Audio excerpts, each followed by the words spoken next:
Hello everyone, welcome to Ashok academy banking and law. आप सभी का बहुत बहुत स्वागत है। यहाँ पर एक रिक्रूटमेंट आपको और देखने को मिल रही है। ऑयल इंडिया का रिक्रूटमेंट है, 2025 का है।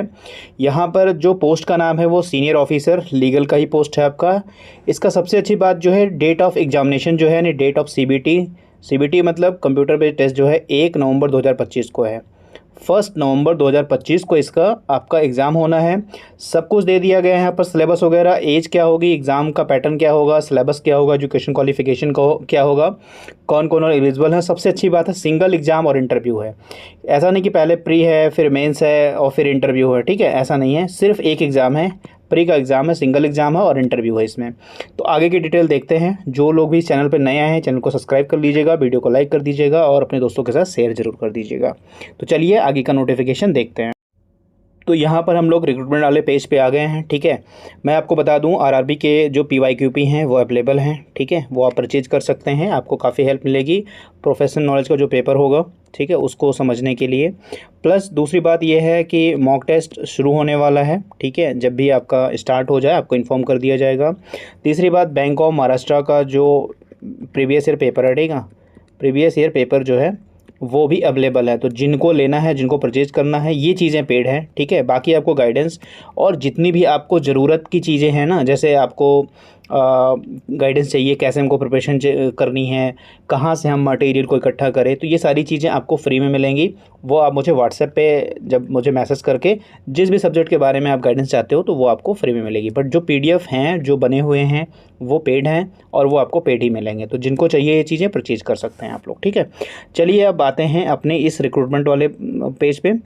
यहाँ पर जो रिक्रूटमेंट है वो ऑयल इंडिया का है, ठीक है। काफ़ी अच्छी वैकेंसी है ये भी आपकी। तो जो लोग प्रिपरेशन कर रहे हैं, जिन लोग को इसके बारे में पता है, वो इसकी प्रिपरेशन कर सकते हैं, इसका फॉर्म भर सकते हैं। वैसे तो ये 26/08 को ये आया हुआ है, बट काफ़ी लेट हो गया आपको इन्फॉर्म करने में। बहुत सारे लोगों ने फॉर्म भर दिया होगा, बहुत सारे लोग अभी फॉर्म को भर रहे होंगे और कुछ लोग को नहीं पता होगा। तो यहाँ इस नोटिफिकेशन से, इस वीडियो से आपको चीज़ें पता चल जाएंगी, ठीक है। तो यहाँ पर 26/8 को ये एग्ज़ाम मतलब नोटिफिकेशन आया हुआ था। हमको थोड़ा सा लेट है, मैं नहीं बता पाया इस चीज़ के बारे में, तो यहाँ आपको मैं बता रहा हूँ, ठीक है। आगे चलिए देखते हैं क्या क्या इंपॉर्टेंट है। तो यहाँ पर ये देख लीजिए, जो ये ऑयल इंडिया लिमिटेड है, ठीक है, ये एक महारत्न पब्लिक सेक्टर वाली कंपनी है, अंडरटेकिंग है। और ये जो पोस्ट है वो असम की है, ये भी चीज़ें ध्यान दे लीजिएगा, ठीक है। तो जिनको भी इंडिया में कहीं भी जॉब करनी है वो इस पोस्ट को अप्लाई कर सकते हैं, ठीक है। जिनको अपना प्रेफरेंशियल स्टेट या प्रेफरेंशियल वैकेंसी का चाहिए तो वो अपने हिसाब से देख सकते हैं, ठीक है। यहाँ पर सीधा हम उस पेज पर चलेंगे जहाँ हमारी वैकेंसी की डिटेल है। और यहाँ पर मैं आपका बहुत समय नहीं लूँगा और उम्मीद करता हूँ कि आपकी पढ़ाई काफ़ी अच्छी चल रही होगी। लगातार आपको वैकेंसी देखने को मिल रही है, ठीक है। तो उम्मीद करते हैं कि अब आप अच्छी दिशा में अच्छी तरीके से पढ़ रहे होंगे। यहाँ पर देख लीजिए, हम आ गए हैं, सीनियर ऑफिसर लीगल का है, लीगल या ऑब्लिक लैंड लिखा हुआ है यहाँ पर। तो ये हमारी पोस्ट है।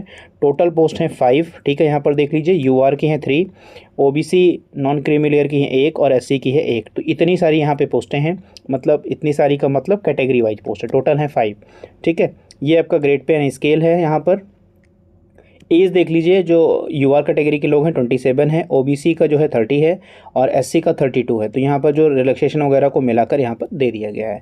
होना क्या चाहिए आपके पास, बैचलर डिग्री इन लॉ यानी LLB होना चाहिए आपके पास, चाहे वो 3 ईयर का हो या 5 ईयर का हो, ठीक है। दोनों में से 60% आपके मार्क्स होने चाहिए। बाकी इसमें कोई एक्सपीरियंस नहीं मांगा गया। तो ये है आपकी क्वालिफिकेशन। जो लोग एलिजिबल हों और असम में जॉब करना चाहते हैं, ठीक है, तो वो इस फॉर्म को फिल कर सकते हैं। तो यहाँ पर हम लोगों ने एजुकेशन क्वालिफ़िकेशन देख लिया है, ठीक है। जो लोग एलिजिबल हों, ठीक है, जो लोग पेपर पैटर्न को समझ पा रहे हों, वो इस फॉर्म को भर सकते हैं, ठीक है। और क्या यहाँ पर है इंपॉर्टेंट, सिर्फ इंपॉर्टेंट चीज़ें देखेंगे। बाकी अगर आप मुझे व्हाट्सएप करेंगे तो ये PDF जो है, ये नोटिफिकेशन का PDF आपको मिल जाएगा। बहुत सारे पोस्ट की यहाँ पर वैकेंसी हैं, मतलब जो नेम ऑफ द पोस्ट हैं उनकी वैकेंसी है। बाकी ऐसी जो कंपनियाँ होती हैं उनमें लीगल की वैकेंसी कम ही होती है और लीगल की वैकेंसी बहुत ज़्यादा नहीं आती कहीं पर भी। उस हिसाब से आपको इतनी देखने को मिल रही है, तो ये काफ़ी अच्छी बात है, आपके लिए काफ़ी गुड न्यूज़ है। यहाँ पर देख लीजिए, जो एप्लीकेशन फ़ी रखी गई है वो क्या है, जनरल और OBC के लिए रखी गई है 500 प्लस जो भी टैक्सेस लगेंगे, ठीक है। और यहाँ पर SC ST PWBD और EWS के लिए सबसे पहली बार यहाँ पर हम छूट देख रहे हैं। बाकी और कहीं पर भी EWS को रिजर्वेशन केवल जो पोस्ट यानी सीट में मिलता है, किसी भी फाइनेंशियल वाले में नहीं मिलता है, लेकिन यहाँ पर इन लोगों ने दे रखा है। तो EWS के लिए भी यहाँ पर नील है। तो अगर आप चाहें, ठीक है, तो इस फॉर्म को फिल कर सकते हैं। तो फ़ी भी हो गया। फ़ी यहाँ पर जो भी SC ST PWD EWS हैं सबके लिए कम रखी गई है, बाकी जनरल के लिए भी फ़ीस ज़्यादा है, ठीक है। यहाँ पर सिलेक्शन प्रोसीजर का देख लीजिए, ये है सिलेक्शन प्रोसीजर का, और यही हमारा जो पैरा A और B का लिए जो पोस्ट है, यानी हमारे लीगल का जो पोस्ट है वही है। फेज़ 1 होगा, फेज़ 2 होगा, जैसे मैंने थंबनेल पे आपको बताया था। CBT होगा, यानी कंप्यूटर बेस्ड टेस्ट होंगे, ठीक है, 100 मार्क्स के होंगे, और वेटेज होगा 85 मार्क्स का। यानी देखो ये बात कर रहे हैं ना, यहाँ पर 85 मार्क्स के ये वेटेज होंगे और 15% ये वेटेज इंटरव्यू का होगा, तो दोनों मिला के 100 पे ही मेरिट बनेगी इनकी। तो ये होगा, और इंटरव्यू का जो होगा 15 नंबर का, नहीं 15% यहाँ का वेटेज लिया जाएगा, तो टोटल 100% हो जाएगा। 85 + 15 100% हो जाएगा। और यहाँ पर जो क्वालिफाइंग मार्क्स हैं, यानी इतना आपको तो लाना ही लाना, उसके बाद ही मेरिट बनेगी। 50% फॉर UR पोस्ट के लिए, ठीक है, UR के लिए इतना लाना है, post reserve category. OBC EWS के लिए 50% लाना है, 40% लाना है SC ST और PWBD के लिए, ठीक है। नहीं तो फिर जो है आपको इसके नीचे जो है आपको कंसीडर नहीं किया जाएगा, यानी 50% लाना आपका अनिवार्य है, और इस कैटेगरी में 40%। और यहाँ पर इंटरव्यू में कोई क्वालिफाइंग मार्क नहीं है कि इसमें क्वालिफाइंग मार्क इतना ही है, जितने भी लाते हैं उसका 50% मार्क्स यहाँ पर ऐड कर लिया जाएगा। तो ये पेपर पैटर्न ही सिंगल एग्ज़ाम है और प्लस इंटरव्यू है, ये चीज़ें हैं आपकी। इसका सिलेबस भी दे दिया गया है, वो हम दिखाएंगे अभी। स्टार्टिंग में इसका सिलेबस जो आया था, ठीक है, वो ओल्ड वाला सिलेबस हो गया है, क्योंकि अब इनका न्यू सिलेबस आ गया है। पुराने वाले में इन्होंने जो IPC दे रखी थी, ठीक है, IPC इंडियन एविडेंस एक्ट और CRPC, तो ये पुराने में दिया था। अभी इनका रिवाइज़ होकर आया, किस डेट को रिवाइज़ हुआ है वो भी हम आपको दिखाएंगे। तो पहले जिन्होंने नोटिफिकेशन पढ़ लिया होगा, ठीक है, वो उस सिलेबस के अकॉर्डिंग अपनी प्रिपरेशन नहीं करेंगे। जो न्यू सिलेबस अभी हम आपको बताएंगे उस हिसाब से अपनी प्रिपरेशन करिएगा। तो यहाँ पर सिर्फ 2 ही आपका है फेज़, और फेज़ 1 फेज़ 2 में है, ठीक है, ये देख लीजिएगा आप। और यहाँ पर आपको दे दिया गया है कि द टोटल ड्यूरेशन, ठीक है, the total duration of computer based test will be 1 hour 30 minute, यानी 1 hour 30 minute का आपका ड्यूरेशन का, यानी वो जो 100 मार्क्स के जो पेपर हैं वो आपका 1 hour 30 minute का, यानी आपके जो है टोटल 90 मिनट के हैं, ठीक है, 90 मिनट के पेपर होंगे। और इसमें क्या है, अगर जो जिनको एडिशनल टाइम के लिए जिनको मिलता है वो, और only those candidate who qualify phase 1, जो फेज़ 1 के लिए क्वालिफाई होंगे, यानी 50% से ऊपर जिनकी भी मेरिट बनेगी, वो शॉर्टलिस्ट किए जाएंगे, नेक्स्ट यानी इंटरव्यू के लिए किए जाएंगे, ठीक है। और यहाँ पे जो कैंडिडेट को बुलाया जाएगा क्वालिफाइड उसके इंटरव्यू के लिए 1:5, यानी 1 सीट के लिए 5 बच्चों को यहाँ पर शॉर्टलिस्ट किया जाएगा फॉर इंटरव्यू के लिए, ठीक है। तो ये इतनी सी यहाँ पर इंपॉर्टेंट चीज़ें हैं, तो ये देख लीजिए, ठीक है। बाकी क्या क्या पूछा जाएगा इसमें 100, ये सिलेबस में आपको बता दिया जाएगा। तो यहाँ पर बस इतनी ही चीज़ें इंपॉर्टेंट हैं, और मेरे ख्याल से कुछ नहीं, बट डेट देख लीजिए। ये सब जो और पोस्ट है उनका ये नोटिफिकेशन है, और यहाँ पर कुछ इंपॉर्टेंट नहीं हो सकता है। बाकी चीज़ें आप पढ़ लीजिएगा, आपको नोटिफिकेशन हम सेंड कर देंगे, तो आप वहाँ से लेकर इनकी चीज़ों देख लीजिए। जो मेन है, जो मतलब आपकी एलिजिबिलिटी है, वो हम यहाँ पर बात करते हैं, ठीक है। ये हाउ टू अप्लाई। हाँ, एक चीज़ और देख लीजिए, जो आपकी एज है, एक्सपीरियंस है, क्वालिफ़िकेशन है, ठीक है, ये सबकी जो डेट रखी गई है 26 सितंबर, ये कट ऑफ डेट रखी गई। यहाँ तक आपके सारी क्वालिफ़िकेशन, सर्टिफिकेट, एज वगैरह सब कंप्लीट इस डेट तक होने चाहिए, ठीक है। ये काफ़ी इंपॉर्टेंट होता है, क्योंकि लोगों को पता नहीं कब से हमारा एज काउंट किया जाए, कब तक काउंट किया जाएगा। ये सारी चीज़ें दी गई हैं, ठीक है। वो मैंने फ़ीस जिनका एग्जाम्प्ट है वो मैंने बता दिया है। ये पेज काफ़ी इंपॉर्टेंट है, यहाँ पर देख लीजिए। 26 से फॉर्म भरा जा रहा था, ठीक है, 26 अगस्त से, ठीक है, और 26 सितंबर तक फॉर्म भरा जाएगा। आज आपका है 21, ठीक है, तो अभी आपके पास 5 डेज बच रहे हैं फॉर्म भरने के लिए। तो इतनी इन्फॉर्मेशन आपकी ज़रूरी है। इतने 26 सितंबर तक आप फॉर्म भर सकते हैं। CBT का जो डेट दे दिया गया है 1 नवंबर 2025 को आपका CBT हो जाएगा। तो बिल्कुल डेट वगैरह सबको देंगे, कट ऑफ डेट जो है ये मैंने आपको बता दी हैं। बस इसमें और कुछ इंपॉर्टेंट नहीं है, इतनी चीज़ें इंपॉर्टेंट थी, ठीक है, जो मैंने आपसे डिस्कस कर ली हैं। अब हम लोग सिलेबस देख लेते हैं कि सिलेबस में आपके क्या क्या पूछा जाएगा। मैं आपको एक बार फिर से बता दूं, जो ओल्ड वाला है, ठीक है, जो पहले लोगों ने देखा होगा, ठीक है, वो ओल्ड सिलेबस है, उसे आप प्लीज़ कंसीडर मत करिएगा, क्योंकि अब सिलेबस हो गया है चेंज।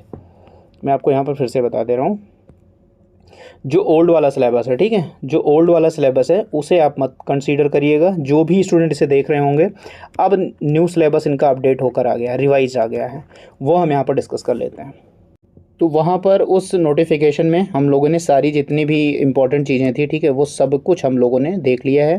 तो जो लोग एलिजिबल हैं वो सब लोग वहाँ पर फॉर्म भर सकते हैं। देखिए एक बार फिर से यहाँ पर जान लीजिए, ओल्ड सिलेबस जिन्होंने, ठीक है, देख कर जो पढ़ाई कर रहे हैं वो यहाँ पर ये रिवाइज सिलेबस आ गया है, ठीक है। कब आया है यहाँ पर डेट नहीं लिखी गई है, ये कब रिलीज़ हुआ है, अगर नीचे होगी तो मिलेगी। और जो हमारा देख लीजिए वही है ना, 26 अगस्त से जो फॉर्म भरना था वही सेम टू सेम है, और जो हमारा ये सब एडोट्री नंबर वगैरह वही है।